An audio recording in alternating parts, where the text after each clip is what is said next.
तर एक मोठी बातमी समोर येते। गोरेगाव ड्रग्ज प्रकरणात म्युझिक कॉन्सर्टचं रेड कार्ड समोर आलंय। 3 लाखांपर्यंत तिकीट असल्याची धक्कादायक माहिती समोर आली आहे। स्टेज टेबलचा दर तब्बल 3 लाख इतका होता।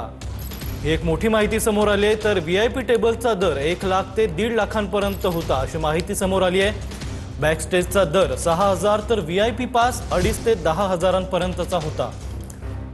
यावर आपले प्रतिनिधी कृष्णा सोनारवाडकर आपल्याला अधिकची माहिती देतील। कृष्णा, काय सांगाल?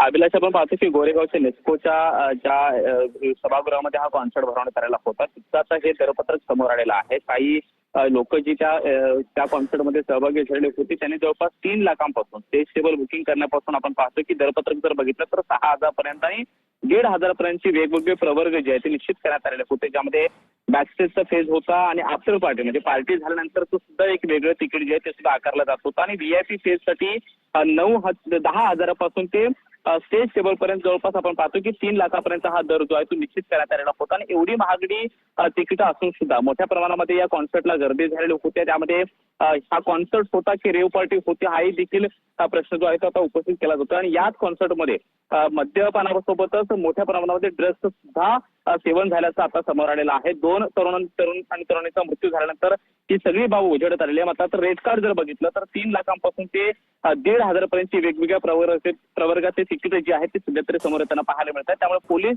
अजून पुढे जाऊन काय नेमकी कारवाई करतात हे पाहणं महत्त्वाचं आहे। नक्कीच धन्यवाद कृष्णा, तुम्ही दिलेल्या सविस्तर माहितीबद्दल। तर नेस्कोतील वादग्रस्त म्युझिक कॉन्सर्टचं रेड कार्ड समोर आलंय। अगदी 2.5 हजारांपासून ते 3 लाखांपर्यंत याचे रेट असल्याचं समोर आलंय। तर व्हीआयपी टेबलचा दर 1 लाख ते 1.5 लाखांपर्यंत होता। तर बॅकस्टेजचा दर 6,000 तर व्हीआयपी पासचा 2,500 ते 10 हजारांपर्यंत दर असल्याची माहिती समोर येते।